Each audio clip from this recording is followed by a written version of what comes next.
Hey guys, welcome. So this is Vaibhav Bhagat, and now I'm going to start a new series of class 9th and 10th. तो lockdown में जो है जो वो काफी बच्चों का नुकसान हुआ है कोविड 19 की वजह से। तो अभी मैं क्लास 9 और 10th की भी सीरीज स्टार्ट कर रहा हूँ मेरे लेक्चर सीरीज में। सो आज देखेंगे अपन क्लास 9 महाराष्ट्र स्टेट बोर्ड का फर्स्ट लेसन यानी कि laws of motion class 9th का। So let's start. So first, before starting laws of motion, we are going to focus on rest and motion. तो सबसे पहले देखेंगे हम कि रेस्ट क्या होती है।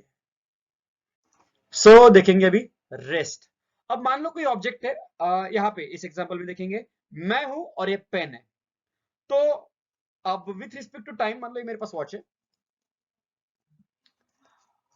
जो सेकंड आर्म है वो टिक कर रहा है और उसी के साथ साथ इस पेन की पोजीशन चेंज हो रही है।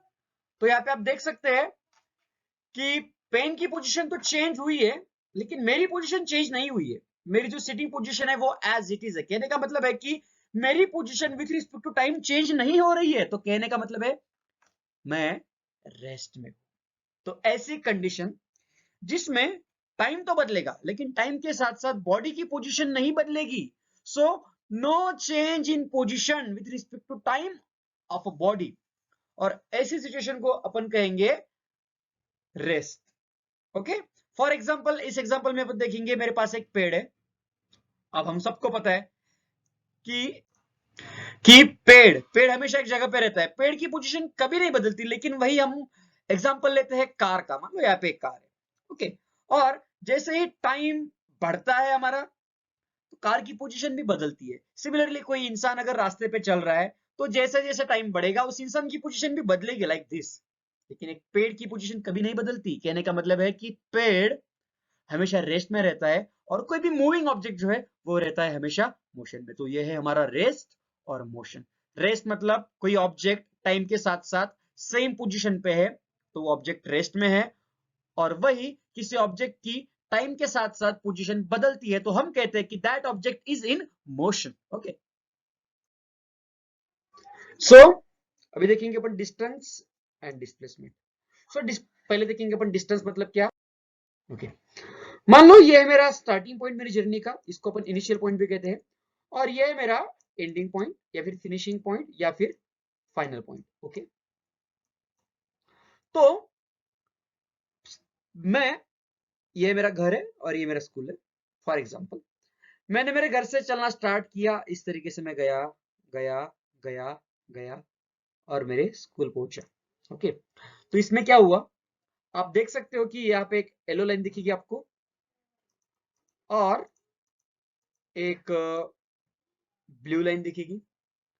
तो ये जो येलो लाइन है, ये येलो लाइन है मैंने एक्चुअली ट्रेवल किया हुआ पाथ। ओके, मैं इस पाथ से गया तो इस येलो लाइन का जो भी लेंथ होगा वो होगा मेरा डिस्टेंस। यानी कि कुछ और लैंग्वेज में मैं डिस्टेंस को कुछ इस तरीके से कह सकता हूं, distance is the length of the actual path travel by an object. मैं इस येलो पाथ से गया था तो इस येलो पाथ की जो लेंथ होगी वो होगी मेरी डिस्टेंस। अब देखेंगे अपन डिस्प्लेसमेंट को। देखो, ये मेरा स्टार्टिंग पॉइंट और ये जो है ये मेरा एंडिंग पॉइंट है। तो जस्ट स्टार्टिंग पॉइंट और एंडिंग पॉइंट या फिर initial position and final position के बीच में जो भी मिनिमम डिस्टेंस होगा, देखो इसमें डिस्टेंस बहुत सारे रह सकते हैं। एक तो ये एक्चुअल पाथ वाला है और एक ये वाला मिनिमम पाथ है। तो जस्ट अपनी स्टार्टिंग पॉइंट और एंडिंग पॉइंट यानी कि या फिर इनिशियल पोजीशन और फाइनल पोजीशन, उन दो पोजीशन के बीच जो मिनिमम डिस्टेंस होगा या फिर shortest distance between final and initial position. तो इसमें देखो ये जो मेरे घर से लेके फिर स्टार्टिंग पॉइंट से लेके एंडिंग पॉइंट तक ये जो ब्लू लाइन है, ये ब्लू लाइन है शॉर्टेस्ट डिस्टेंस, और दैट शॉर्टेस्ट डिस्टेंस और the minimum distance between starting and ending point is known as displacement. Okay, so ये येलो लाइन हो गई अपनी डिस्टेंस और ब्लू लाइन हो गई अपनी डिस्प्लेसमेंट। अब देखो इस डायग्राम में देखते हैं हम। इस डायग्राम में ऑब्जेक्ट जो है इनिशियली टॉप मोस्ट पोजीशन पे है, ये है इस ऑब्जेक्ट की स्टार्टिंग पॉइंट अब मान लो जब ऑब्जेक्ट इस सर्कुलर पाथ पे मूव करेगा इस तरीके से, तो ऑब्जेक्ट मूव कर रहा है सर्कुलर पाथ पे, सर्कुलर पाथ की रेडियस है r। तो अब देखेंगे ऑब्जेक्ट जहां से ऑब्जेक्ट ने मूव करना स्टार्ट किया वहीं पे ऑब्जेक्ट ने अपनी जर्नी कंप्लीट की, यानी कि जो स्टार्टिंग पॉइंट और फिनिशिंग पॉइंट बोलो या फिर अपन कहेंगे एंडिंग पॉइंट, इसको कुछ और वर्ड में अपन कह सकते हैं initial position and final position. तो यहाँ पे ऑब्जेक्ट की इनिशियल पोजीशन और फाइनल पोजीशन दोनों सेम है।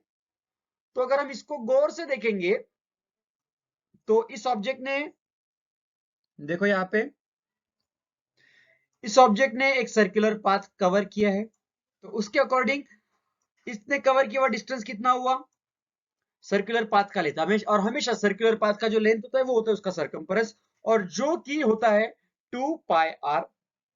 तो इस ऑब्जेक्ट ने कवर किया हुआ डिस्टेंस है 2 पाई r।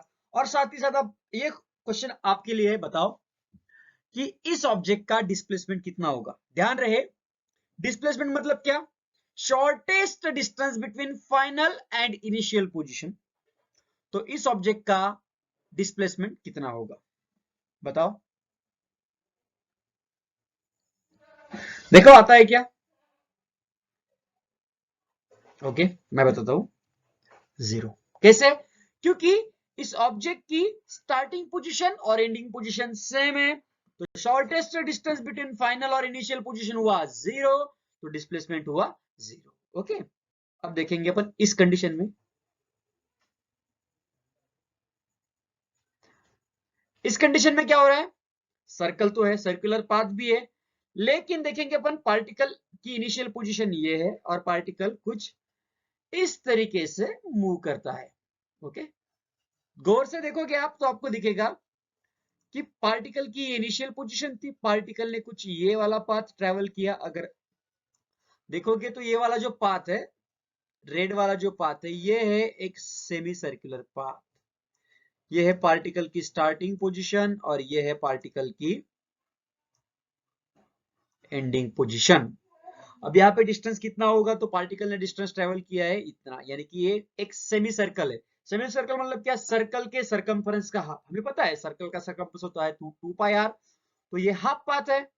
तो पार्टिकल ने कवर किया हुआ डिस्टेंस कितना रहेगा, 2 पाई r के आधा, यानी कि पाई r।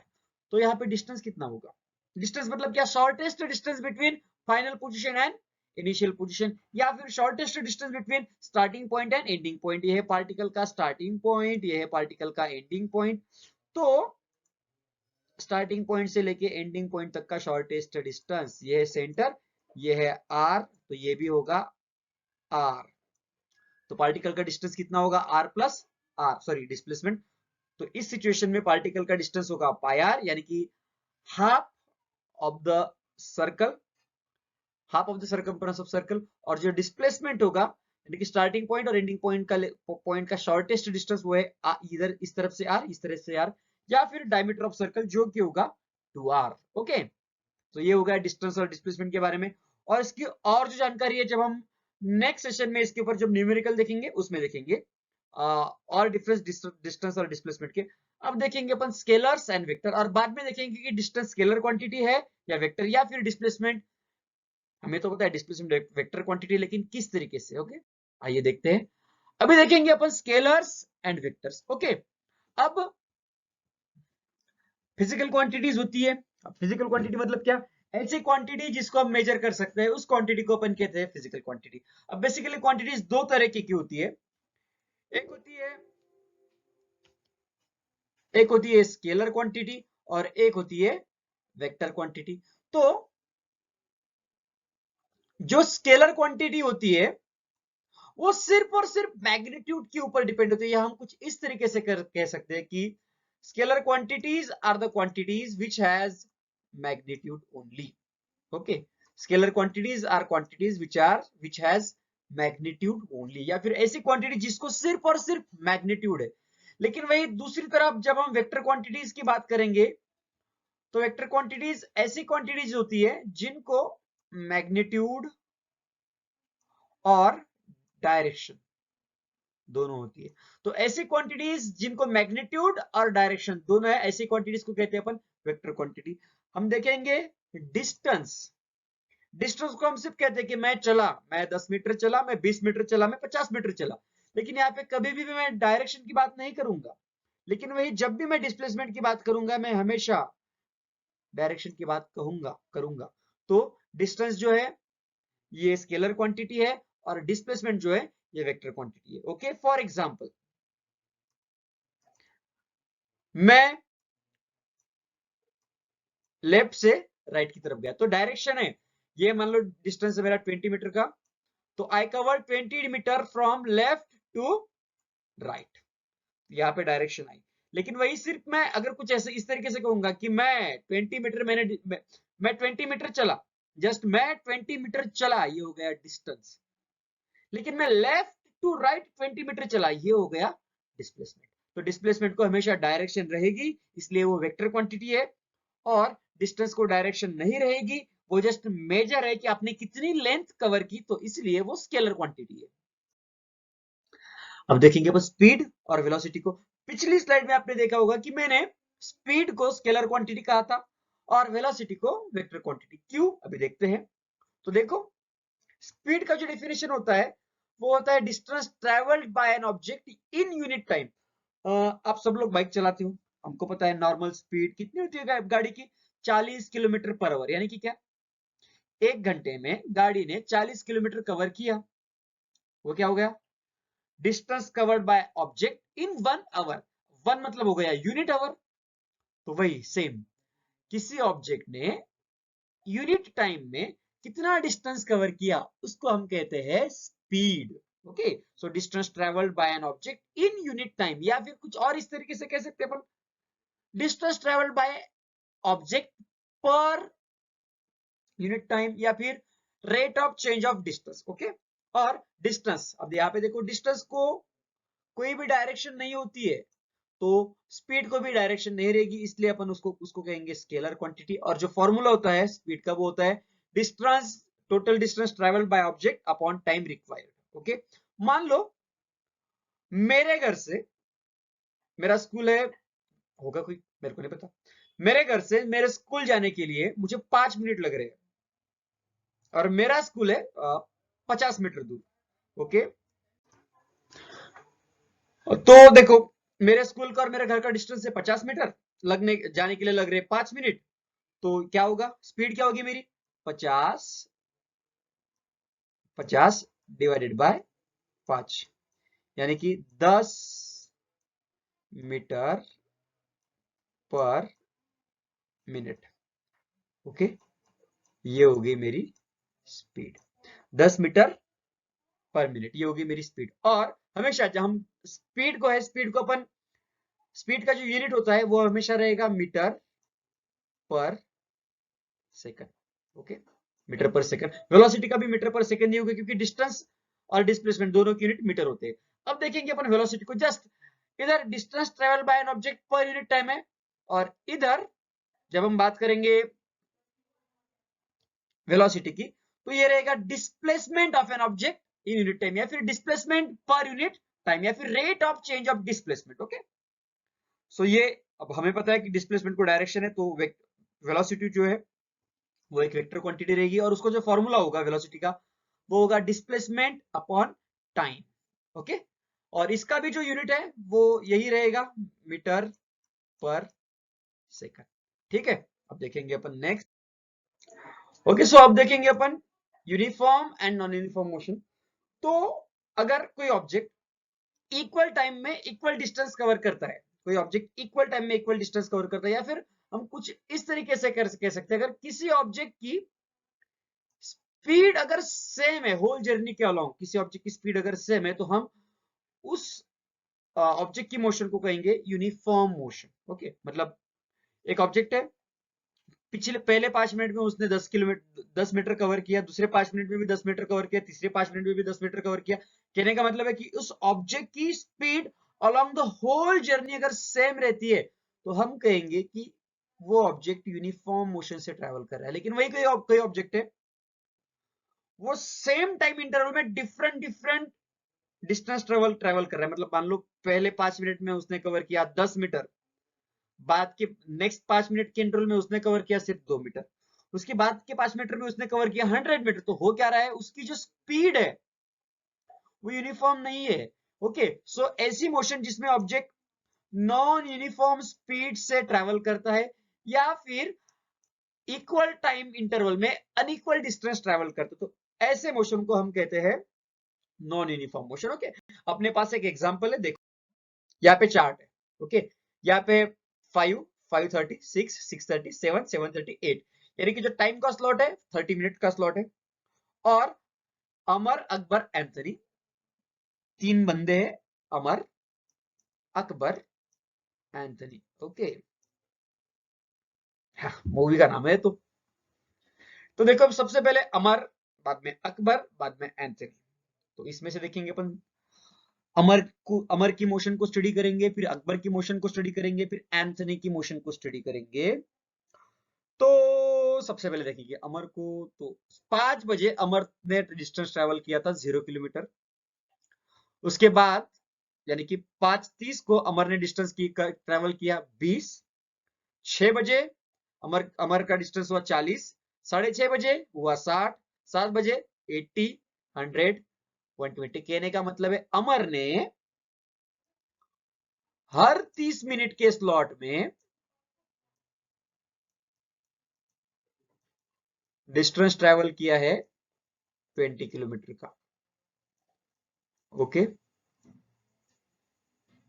अगर गौर से देखोगे तो अमर की स्पीड इस आधे घंटे में, ये 30 मिनट, गौर से देखोगे तो अमर हर इक्वल इंटरवल में, हर 30 मिनट के इंटरवल में अमर इक्वल डिस्टेंस से ट्रेवल कर रहा है। पहले आधे घंटे में अमर ने 20 किलोमीटर ट्रेवल किया, दूसरे आधे घंटे में भी 20, तीसरे आधे घंटे में भी 20, चौथे आधे घंटे में भी 20, और कुल मिला के देखो उसका 5 बजे 0 था, 5:30 बजे 20 हो गया, 6 बजे 40 हो गया, 6:30 बजे 60 हो गया। कहने का मतलब ऐसा है कि अमर हर आधे घंटे में 20 किलोमीटर चल रहा है, और अमर इक्वल हर 30 मिनट में 20 किलोमीटर, यानी कि इक्वल टाइम इंटरवल में इक्वल डिस्टेंस कवर कर रहा है। तो अमर की जो मोशन हो गई, अपन कहेंगे अमर की मोशन को, अमर की जो मोशन हुई वो हो गई यूनिफॉर्म मोशन, यानी कि अमर ने यहाँ पे अपने को यूनिफॉर्म मोशन शो की है।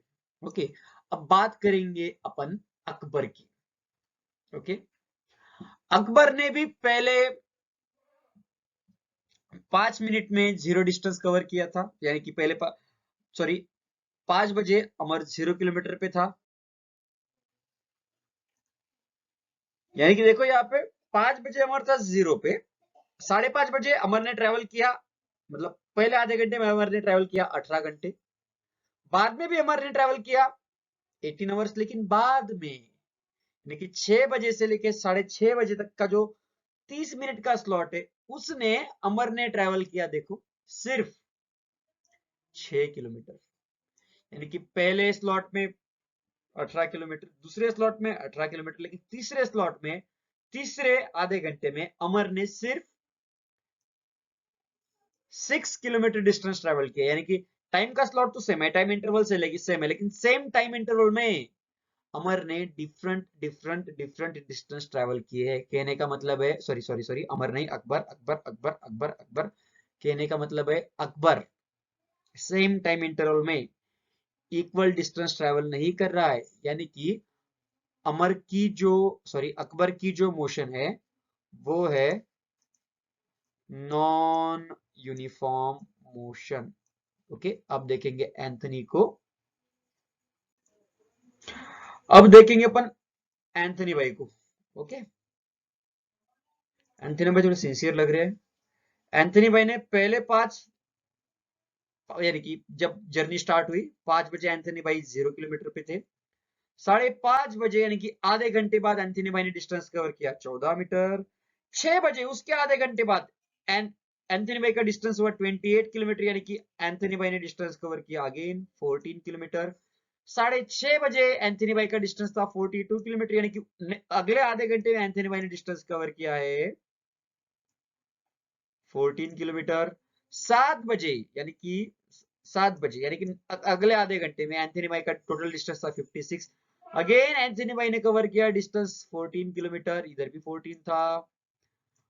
नेक्स्ट 30 मिनट के इंटरवल में अगेन एंथनी भाई ने कवर किया डिस्टेंस 14 मीटर, और लास्ट के इंटरवल में, लास्ट के 30 मिनट में अगेन एंथनी भाई ने डिस्टेंस कवर किया है 40 मीटर। कुल मिला के मैं कहूं तो एंथनी भाई जो है हर आधे घंटे में 14 किलोमीटर का डिस्टेंस ट्रेवल कर रहे हैं, यानी कि इक्वल टाइम इंटरवल में एंथनी भाई इक्वल डिस्टेंस ट्रेवल कर रहे हैं। तो देखो यहाँ पे एंथनी भाई की भी मोशन हो गई